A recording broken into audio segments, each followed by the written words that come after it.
Hello students, welcome to second year and that is your third semester. Now ये साल हम लोगों का इस साल इस तरीके से जा रहा है कि हम लोग मिल नहीं पा रहे हैं. चलिए कोई बात नहीं, फिर भी हम लोग कोशिश करेंगे कि हम लोग अच्छे से पढ़ाई कर सकें और हम भी कोशिश करेंगे कि हम आपको अच्छे से समझा सकें. Now हर साल की तरह इस साल भी आपके मैथ्स के 2 पेपर हैं, जिसमें कि पहला पेपर है अलजेब्रा और दूसरा होगा मैथमेटिकल मेथड्स. ठीक है, तो हम आपको जो क्लास पढ़ाने वाले हैं, पेपर पढ़ाने वाले हैं, वो है अलजेब्रा. तो अलजेब्रा का आप लोग अपना ये सिलेबस ये नोट कर सकते हैं. ये आपका सिलेबस है जिसमें कि 4 यूनिट्स हैं. पहले यूनिट है आपकी equivalence relation and partitions, congruence modulo and definition of a group with example and properties, subgroups, generator of a group, cyclic groups and second unit, third unit and fourth unit. Now अब हम धीरे धीरे से इन सब units के अलग अलग topics पे आएंगे. Now, so first of all, we will start with our topics. ठीक है, तो हम सबसे पहले फर्स्ट यूनिट आपको पढ़ाना शुरू करेंगे, जिसमें कि आपका क्या है, equivalence relations and part. So next देखते हैं कि क्या है एक्चुअली इसमें क्या है, पढ़ेंगे हम इक्विवेलेंस रिलेशंस वगैरह में. बट सबसे पहले इक्विवेलेंस रिलेशन पढ़ने से पहले हमें जानना होगा कि सेट क्या है. ठीक है, तो सेट हम ऑलरेडी पढ़ चुके हैं, हमें पता है सेट क्या है. चलिए हम लोग फिर से एक बार रिकॉल करते हैं उन सारी चीज़ों को. सो सेट को हम कैसे डिफाइन करते हैं? सेट क्या है? It is a well defined collection of objects. एक से ऑब्जेक्ट्स का एक वेल डिफाइंड यदि हम कलेक्शन ले लें तो उस कलेक्शन को हम क्या बोलते हैं? सेट बोलते हैं. ठीक है, तो ये हम लोग पढ़ चुके हैं already. Now different types of sets हमें पता है. सेट्स कितने तरीके के हो सकते हैं? फाइनाइट सेट हो सकता है and infinite sets. Finite and infinite sets का मतलब क्या है? फाइनाइट सेट मतलब जिसमें नंबर ऑफ एलिमेंट्स लिमिटेड होते हैं, और इनफाइनाइट मतलब जिसमें नंबर ऑफ एलिमेंट्स लिमिटेड नहीं होते हैं, उसमें एलिमेंट्स इनफाइनाइट होते हैं. तो ऐसे सेट्स को हम क्या कहते हैं? Infinite sets. ठीक है, जैसे यदि हम चाहें, अगर हम कलेक्शन लें, कलेक्शन ऑफ ऑल अल्फ़ाबेट्स, ठीक है, तो ये क्या होगा? एक फाइनाइट सेट होगा, क्योंकि अल्फ़ाबेट्स आपके लिमिटेड हैं. लेकिन यदि कलेक्शन ऑफ हम नेचुरल नंबर्स लेते हैं तो ये आपका क्या होगा? एक इनफाइनाइट सेट होगा, क्योंकि इसमें बहुत सारे एलिमेंट्स आते हैं. नाउ नेक्स्ट होता है singleton set. Singleton set means एक ऐसा सेट जिसमें कि सिर्फ एक एलिमेंट होता है, उसको हम क्या कहते हैं? सिंगलटन सेट कहते हैं. And the next set is null set. ठीक है, नल सेट मतलब ऐसा सेट जिसमें कोई भी एलिमेंट नहीं होते हैं. ना ये तो आपके बेसिक टाइप के सेट्स हैं. ना इसके बाद हम डिफाइन करते हैं what are the subsets. Subsets को कैसे डिफाइन करते हैं? तो यदि मान लीजिए आपके पास 2 सेट्स दिए गए हैं, ए एंड बी, और यदि सेट ए का हर एलिमेंट सेट बी में भी एग्जिस्ट कर रहा है, ठीक है, if every element of a set A is also an element of set B, तो हम ए को बी का सबसेट कहते हैं. मतलब A is said to be a subset of B. ठीक है. Now the next is equality of sets. 2 sets को इक्वल कब कहेंगे? तो यदि A B का सबसेट है एंड B A का सबसेट है, तो उस केस में हम क्या कह सकते हैं कि A और B दोनों सेट्स इक्वल हैं, क्योंकि इनमें एग्जैक्टली सेम एलिमेंट्स होंगे. तो 2 सेट इक्वल तभी होते हैं जब उसमें एग्जैक्टली सेम एलिमेंट्स होते हैं. Okay. Now next we define proper subset. तो प्रॉपर सबसेट मतलब क्या है? यदि मान लीजिए कोई एक सेट आपको दिया गया है ए एंड दूसरा सेट है B. Now if A is a subset of B, यदि ए बी का सबसेट है, ठीक है, लेकिन ए बी के बराबर नहीं है, मतलब ए में कुछ एलिमेंट ऐसे, बी में कुछ एलिमेंट ऐसे हैं जो कि ए में नहीं है. ठीक है, बी में कुछ एलिमेंट ऐसे हैं जो कि ए में नहीं है, मतलब ए बी के बराबर नहीं है, लेकिन ए के सारे एलिमेंट्स बी में एग्जिस्ट करते हैं, तो हम ए को क्या कहते हैं? Proper subset of B. A is said to be a proper subset of B. ठीक है. Now next we define what is disjoint sets. Disjoint sets क्या होते हैं? तो 2 सेट्स ए एंड बी को हम डिसजॉइंट कब कहते हैं? जब उनमें कोई भी एलिमेंट कॉमन नहीं होता. That is A intersection B equals to 5. 5 मतलब नल सेट, और इंटरसेक्शन का मतलब आप जानते हैं कि इंटरसेक्शन मतलब क्या होता है. ठीक है, सो ये हम लोग ऑलरेडी पढ़ चुके हैं कि union of sets and intersection of sets क्या होता है.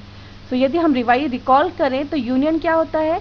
यदि 2 सेट्स आपको दिए गए हैं तो एक ऐसा सेट जिसमें दोनों सेट्स के एलिमेंट होंगे, मतलब if A and B are two sets, then if set containing elements of A and elements of B both, तो ऐसे सेट को हम कहते हैं union of A and B। और यदि हम इंटरसेक्शन निकालते हैं तो इंटरसेक्शन में हम खाली वही एलिमेंट्स लेते हैं जो A और B दोनों में होते हैं, ठीक है, दोनों में कॉमन एलिमेंट्स होते हैं, वो आपके किस में हो जाते हैं, इंटरसेक्शन में होते हैं। तो ये आपका पुराना आपने रिवीजन किया।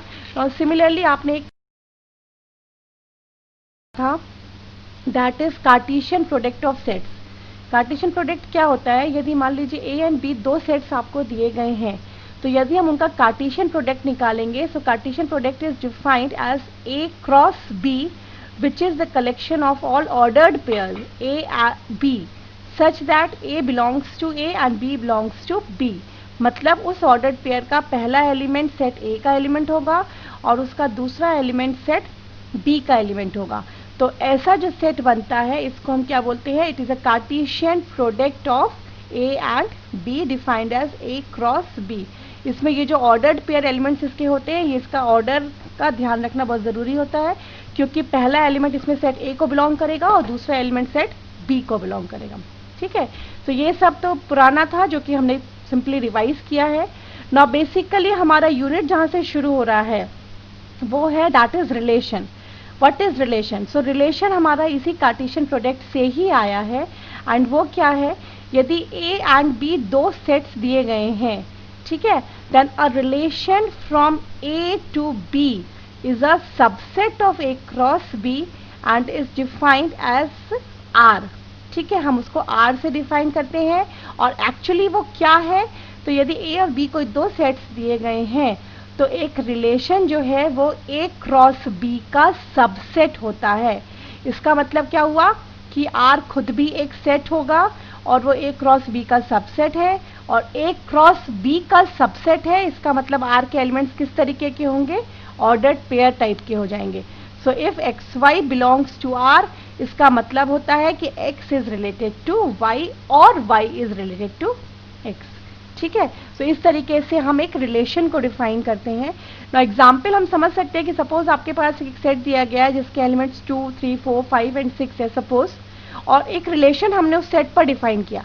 अब यदि हम किसी एक ही सेट पर रिलेशन डिफाइन कर रहे हैं, दैट मीन्स अब हम बात कर रहे हैं Cartesian product of the set A cross A, उस सेट के उसी से डायरेक्ट प्रोडक्ट की बात कर रहे हैं, ठीक है। यदि इस सेट R पे मान लीजिए हमने एक रिलेशन डिफाइन किया दैट इज डिवाइड्स, रिलेशन क्या है हमारा, डिवाइड्स, तो इस सेट R में कौन कौन से एलिमेंट्स आएंगे, तो इसमें A क्रॉस A के वो एलिमेंट्स आएंगे जो इस रिलेशन, इस रूल को सेटिस्फाई करते हैं। सो देखिए यहाँ पे 2, 2 आ जाएगा, that is 2 divides 2, then 2 divides 4, 2 divides 6, 3 divides 3, 3 divides 6, 4 divides 4, 5 divides 5 and 6 divides 6। इसके अलावा इसमें और कोई एलिमेंट्स नहीं आएंगे, क्योंकि R में वही एलिमेंट्स आने थे जो कि इस रूल को सेटिस्फाई करे, दैट इज द डिवाइड, ठीक है। तो यदि ये सेट A हमको दिया गया था तो इस रिलेशन के हिसाब से हमारे R में कौन कौन से एलिमेंट्स आने चाहिए ये फिक्स हो गया। So this was just an example. Now we consider different types of relation. Relation कितने तरीके के हो सकते हैं, ठीक है। सो बेसिकली जो रिलेशंस हम लोग स्टडी करते हैं या जिनका यूज हम जनरली करते हैं वो ये 4 ही टाइप के रिलेशंस होते हैं। तो यदि मान लीजिए कोई एक किसी सेट A पर हमने एक रिलेशन R डिफाइन किया है, तो वो रिलेशन रिफ्लेक्सिव होगा। रिफ्लेक्सिव मतलब क्या होगा कि उस सेट का हर एलिमेंट खुद से रिलेटेड हो, that is if reflexive if and only if every element of A is related to itself. यदि A का हर एलिमेंट खुद से रिलेटेड होगा तो ऐसे रिलेशन को हम क्या कहते हैं, रिफ्लेक्सिव, ठीक है।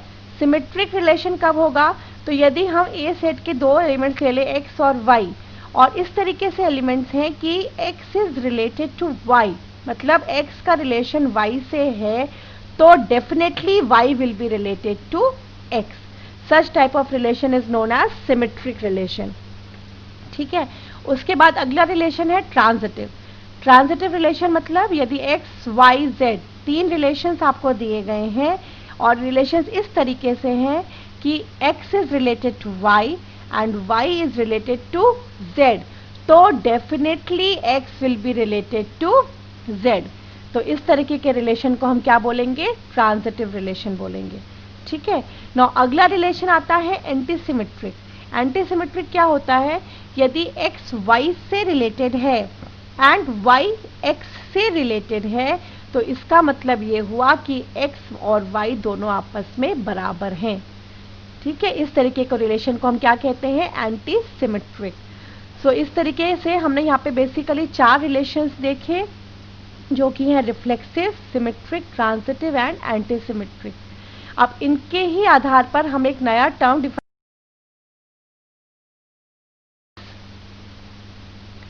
Equivalence relation. ठीक है, so what is equivalence relation? तो एक ऐसा रिलेशन R जो कि किसी सेट पर डिफाइंड है, जो कि रिफ्लेक्सिव है, सिमेट्रिक है एंड ट्रांजिटिव है, तीनों है। ठीक है, रिफ्लेक्सिव, सिमेट्रिक एंड ट्रांजिटिव, उसे हम क्या कहते हैं? उसे हम इक्विवेलेंस रिलेशन कहते हैं और इसे हम डिनोट करते हैं बाय द साइन टिल्ड। ठीक है, इक्विवेलेंस रिलेशन को हम टिल्ड साइन से डिनोट करते हैं। तो रिलेशन रिफ्लेक्सिव है, इसका मतलब हर एलिमेंट खुद से रिलेटेड है। सिमेट्रिक है, इसका मतलब यदि x y से रिलेटेड है तो y x से रिलेटेड होगा। एंड ट्रांजिटिव है, इसका मतलब यदि x y से रिलेटेड है, y z से रिलेटेड है तो x z से भी रिलेटेड होगा। ठीक है, अब हम यदि कोई इक्विवेलेंस रिलेशन का एग्जाम्पल देखना चाहें तो देखिए ये एक एग्जाम्पल लिखा हुआ है। Suppose L is the set of all straight lines. मान लीजिए हमने सारी स्ट्रेट लाइंस का एक सेट ले लिया जिसको कि हमने L से डिनोट किया और इस सेट पे हमने एक रिलेशन डिफाइन किया R जो कि क्या है? इस पैरेलल टू, मतलब रिलेशन हमारा क्या है? इस पैरेलल टू। अब हमें देखना है कि क्या ये रिलेशन इस सेट L पर इक्विवेलेंस रिलेशन होगा। तो इक्विवेलेंस रिलेशन के लिए रिफ्लेक्सिव है कि नहीं है? तो देखिए हर स्ट्रेट लाइन खुद के पैरेलल होती है। इसका मतलब क्या हुआ कि रिलेशन हमारा रिफ्लेक्सिव है because each straight line is parallel to itself. उसके बाद सिमेट्रिक, सिमेट्रिक होगा कि नहीं होगा? अब मान लीजिए यदि कोई स्ट्रेट लाइन L1 है, स्ट्रेट लाइन L1 यदि स्ट्रेट लाइन L2 के पैरेलल है तो L2 भी L1 के पैरेलल होगी। इसका मतलब हो गया हमारा रिलेशन कैसा है? सिमेट्रिक है। ठीक है। Now the third is transitive.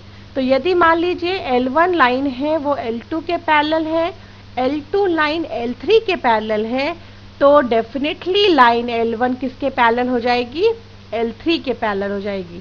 तो इसका मतलब क्या हुआ कि ये रिलेशन ट्रांजिटिव भी है। तो इन ऑल हम कह सकते हैं कि यदि कोई सेट डिफाइंड है L that is a set of all straight lines, तो उस स्ट्रेट लाइंस के सेट पर a relation defined as is parallel to is an equivalence relation. Is it clear? This is simply as equivalence relation. Now अब equivalence relation जब हम define करते हैं तो इसी से हम equivalence class बनाते हैं। equivalence class क्या होती है? यदि मान लीजिए कोई x एक नॉन एम्प्टी, कैपिटल X हमने एक नॉन एम्प्टी सेट लिया हुआ है और R उसमें कोई भी equivalence relation डिफाइंड है। ठीक है, तो यदि एक आर्बिट्रेरी एलिमेंट हम इस सेट का ले लें, सपोज A कोई भी आर्बिट्रेरी एलिमेंट है इस सेट एक X का, तो X के वो सारे एलिमेंट्स जो कि A के साथ रिलेटेड हैं by the given equivalence relation, तो उन सारे एलिमेंट्स को हम क्या कहते हैं? They are related to A and they forms an equivalence class of A। These all elements forms an equivalence class of A। ठीक है, इक्विवेलेंस क्लास क्या है?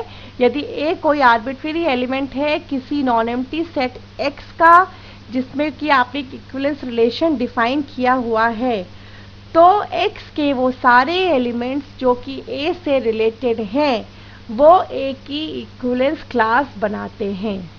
Is it clear? सो अभी हम लोग ने आज बहुत सारी टॉपिक्स देख लिए। हम लोग ने सेट देखा, हम लोग ने रिलेशंस देखे, हम लोगों ने इक्विवेलेंस रिलेशंस देखा और हम लोगों ने इक्विवेलेंस क्लास देखा। नाउ नेक्स्ट क्लास में हम लोग एक नया रिलेशन डिफाइन करेंगे on the set of integers और उसकी कुछ डिफरेंट प्रॉपर्टीज पढ़ेंगे। ठीक है, सो थैंक यू।